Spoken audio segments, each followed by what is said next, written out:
We're going to do a roundup of all the weird stuff that we've looked at over the last 7 weeks.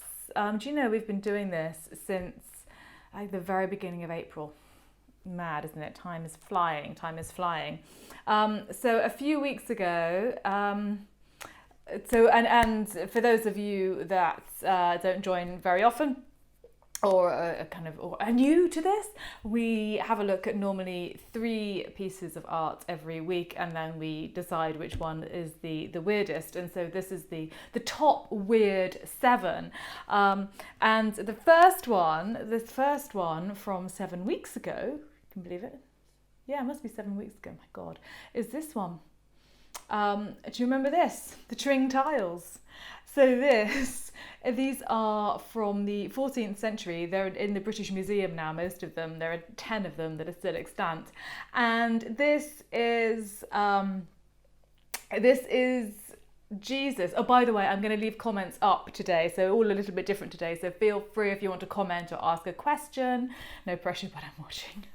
That's fine. I'm over the pressure now. It's like months we've been doing this. So anyway, the Tring Tiles, and this was when these are stories about Jesus. They're apocryphal stories about Jesus's childhood, and they are and I think that they were supposed to humanize Jesus, but unfortunately the person that created them kind of took the humanization a little bit too far. So there's Jesus being able to have, special powers, and then there's Jesus being a kid who is quite naughty, and basically parents in these tiles don't want their children to play with Jesus because he's a pain in the neck, quite frankly. Oh, thank you, love it for all of your work, thank you, Eva. And so he's knocked on the door, if you remember, and he said, "Oh, hi, my friends come out to play." And the parents are like, "No, I'm really sorry, they're not around. They can't come out." And Jesus is like, "Well, what have you got in your oven?" Special powers, remember? And so they say, "Oh no, it's just some pigs in the oven. We're just roasting some pigs." And so then Jesus, who knows that they've hidden their children in the oven so they can't come out to play with him, then turns the children into pigs. And opens the oven door, and they all run out squealing, and then the parents are even more angry, and they even more don't want him to play with them, and so then Jesus is obliged to turn them back again. So there are various tiles of this ilk in the British Museum. Absolutely hilarious. Who knew that as a parent in the 1st century you would absolutely 100% not want your children to play with Jesus? There we go. So those are the Tring Tiles in the British Museum. Now, right, the second thing we've got. I've got to check because I couldn't remember the order. So do you remember this? The freaky dog. The freaky dog with the human face. Which actually just turned out to be, and again, because I'm now using a different phone, because the other one I couldn't get my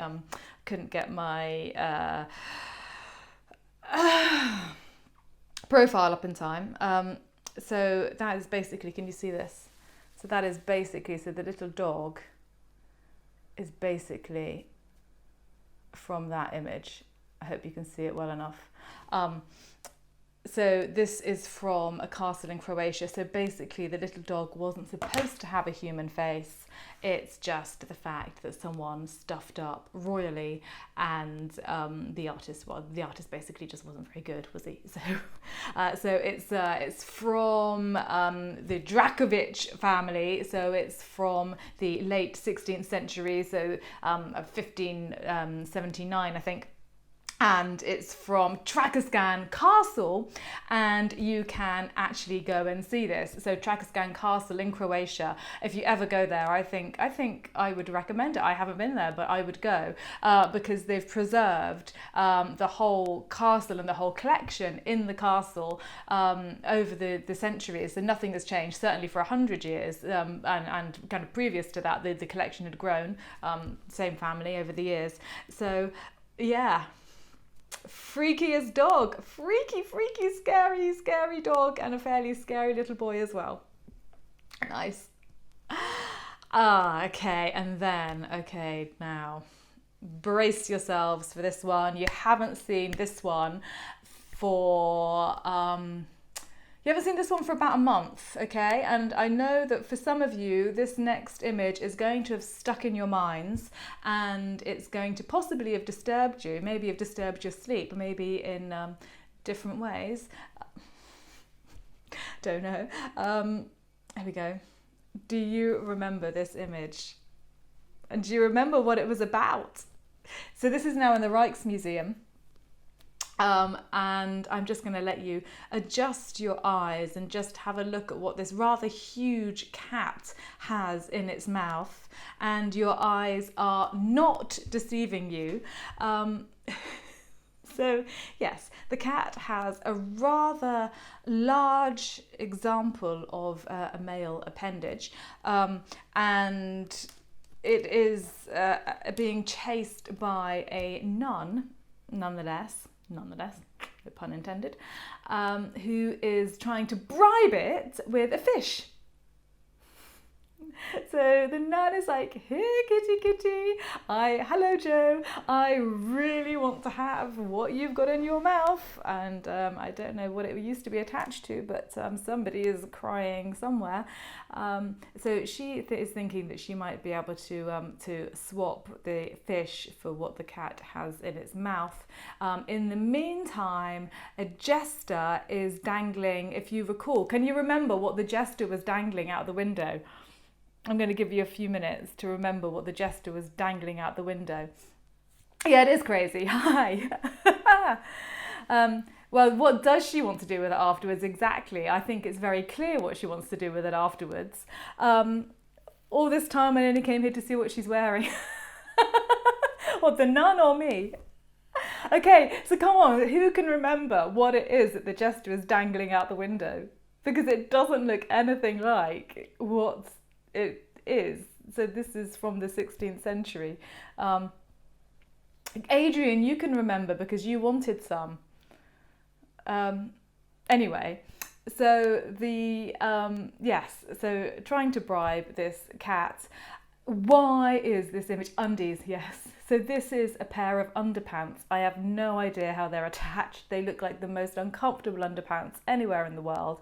But I think what the jester is saying is that, okay, Mrs. Nun, if you can't, well, she wouldn't be a Mrs. Nun, she'd be a Miss Nun, wouldn't she? And that's the whole point.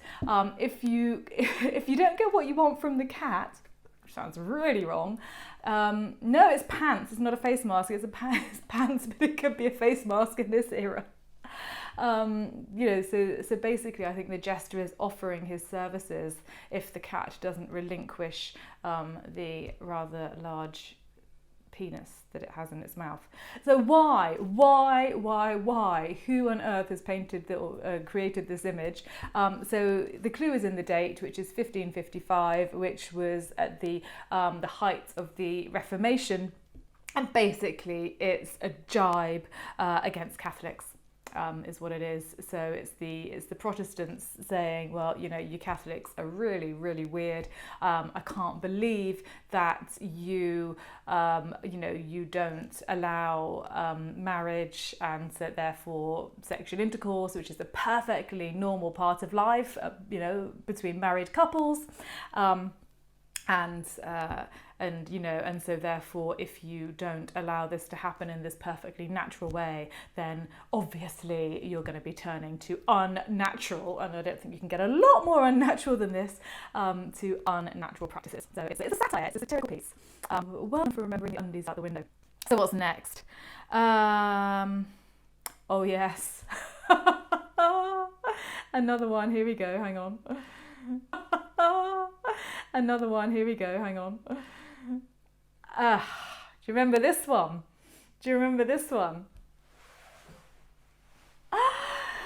So, this was from Boccaccio. And yes, again, if you didn't see this one before, if you haven't seen this one before, this is a lady bending over and having a horse tail attached to her behind. not by her husband. So her husband is the guy in the red hat over on the left-hand side, who actually is like, stop, because do you remember the story? So the guy that is attaching the tail, which is actually a sort of polite version of the story, it's not a version, it's a polite rendition of the story, because this artist didn't really feel that he could actually depict what was really going on. It's from Boccaccio, and Boccaccio, if you remember, wrote a book called the Decameron, which is kind of very pertinent to today, because the Decameron is a story that was based on the idea that 10 people were going to go and live in a villa just outside of Florence to shield themselves from the plague that swept through Europe in 1348. So this was written in 1350. And all of these people, these 10 people, were going to tell 10 stories each, hence Decameron, and this is one of them. And this is the story about Pietro, who's in the red hat, and Giamata, who is about to become a pony girl, and the priest. And they're friends, and the priest sometimes goes to stay with Pietro and Giamata, but they're quite poor, and so he normally sleeps in the stables. And one day they say to him, "Oh, you know what? Do you want to have our bed for a change? You know, feeling a bit bad." And he says, "No, that's fine, because," okay, weird story alert, "because I turn my mare into a beautiful young woman in the night." So they're like, they don't go, "What? You are so weird and deluded." No, they don't say that at all. They go, "Wow, that's fantastic." And then the brain cogs, the wheels start turning, and they say, "Well, okay, so if you can turn a mare into a beautiful woman, can you turn a beautiful woman into a mare?" And he says, "Yes, I can." So they're thinking, well, that's great, because we can turn Giamata into a mare sometimes, and so she can help kind of carry things, and that'll be very, very useful indeed, because they're a poor family. And, you know, and then we can turn her back again. Happy days. And so the priest says to Giamata, and this is the first departure from what this image is, the priest says to Giamata, "Take your clothes off." So she takes her clothes off, and he's like, "Yeah, all of them, even those weird undies."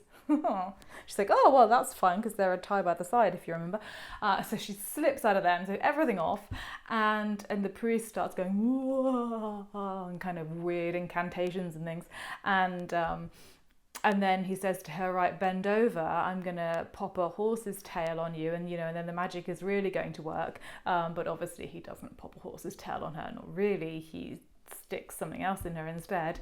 At which point, which isn't depicted here, and I think we maybe have to thank heavens for small mercies in this scenario. You know, so he's like, "No, I'm..." Do you know when you start a sentence and you really wish you hadn't, and you think, "I can't believe that just started to come out of my mouth, take it back." Anyway, so Pietro says, "Hang on a minute, stop, you're not sticking a horse on the back of my wife, this is something else going on." And so then the spell is broken, and Giamata, by all accounts, is really quite upset. But it becomes very apparent that the priest is a complete liar, and he can't actually turn anything into anything else, surprise, surprise, but that it was a big old trick so that he could have a little go at Pietro's wife. What a lovely house guest. Never invite this priest into your home. That's what I say. So this is from the 15th century, middle of the 15th century, in a book of the Decameron, an illustrated book of the Decameron. Okay, and now we have. Do you remember this one? Oh, our little friend Bez. So this is in where is Bez? He is in let me just check actually. No. Oh, he's in Los Angeles. He's in the Getty Center in Los Angeles. But he is an Egyptian deity. So he is a 3rd century Egyptian deity. And he's a kind of weird one because he is a protector of women. And also he is, he's very much about jollity and fun, but also war as well. So he's a real mixture, but Bez, remember Bez, the ugly little dwarf with the very far from little appendage. Again, you see all of the weird ones, they're nearly all to do with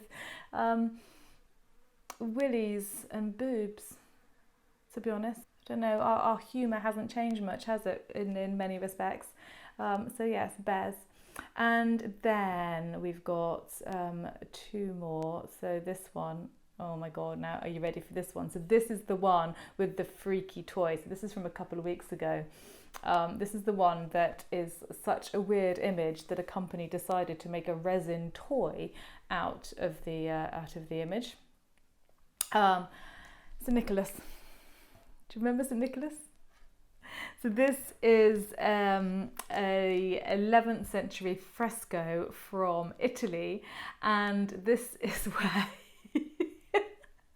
so he looks like, I always think he just looks like a glowworm or a slow worm anyway, and he is supposed to be fed, or he's supposed to be taking his mother's milk, as you can see, but he's having none of it. He's having absolutely none of it. And the story goes that with St. Nicholas, Father Christmas. So this is Father Christmas. So this is what Father Christmas was like as a child.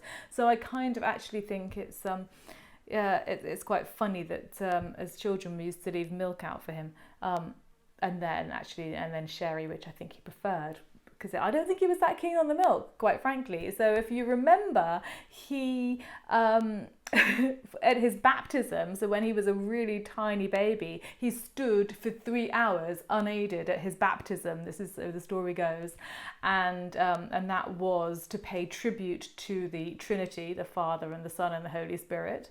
And then he would refuse to drink out of his mother's left breast, and he would quite often only take the breast on a Wednesday and Friday in the evening, so only after his parents had said their prayers, and then sometimes he wouldn't take the breast at all on a Wednesday and a Friday, and he just refused it. So this is St. Nicholas refusing his mother's milk.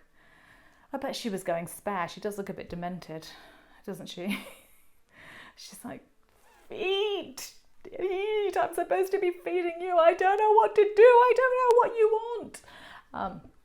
Gaynor, if you're still on, Gaynor's got a little grandson, so I'm wondering whether she's experiencing any of this, and obviously she's not feeding him.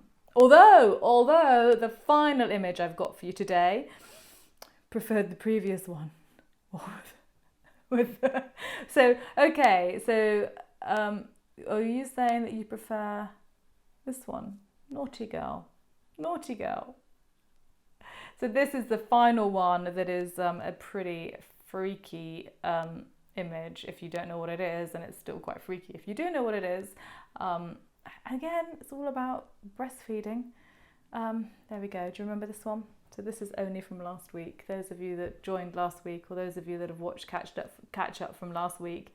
Naughty girl. And yeah, so this is a young woman, nephew. Sorry, Glenda has the grandson. Sorry, Gaynor.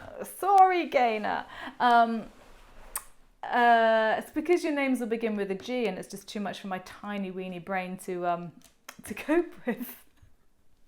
So this one is from last week, and this is the story of Simon and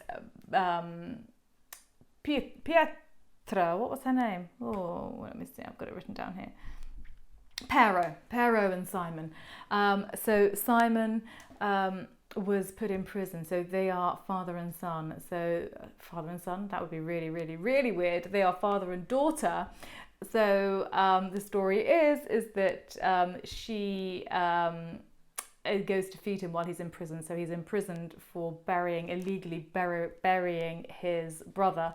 And so she goes and breastfeeds him and keeps him alive, and the guards find out, and but that's fine, because they actually say, oh, do you know what, you know, your family ties, your family love is so strong, and that needs to be applauded. Yes, la charité romaine, Roman charity. And so it's all about family. So yes, so she went to feed her father through the bars of the prison, like you do. Luckily, she has a little baby to be able to suckle him. So it all worked out terribly well. That's what I say. So all of these weird stories from the past are, yes, they're all there for you to find. If you want to know more about the stories that I've talked about today, just go back onto my feed. I'm going to take them off now. Go back onto my feed and you can have a look, and all of those stories are there. And there will be more. There will be more stories, but not for a couple of weeks. I'm actually going on holiday. So I will be away until, so I'll be away for 2 weeks. So I think the 10th of September will be the next Elevenses. But there will still be stuff. Don't worry, there's still some canapes and cocktails and so on coming up on my feed. So no gore this week. Well, you didn't choose any gore. So these were the ones that you chose as the weirdest. I can't, what can I do? These were your choices. But so if you find any gore that you want me to talk about, then do message me and do be in touch. And thank you very much. I will have a great holiday. I'm really looking forward to it. So yes, Mr. Beyond the Palette and I are going to Jersey. So we're living the dream, but frankly, it'd just be really nice, I think. And have a great day, have a great weekend, and keep in touch, and I will see you in a couple of weeks. Thank you very much for joining me, and yes, big kisses to little Albie Gaynor, and lots of love to all of you, and thank you for joining. Bye.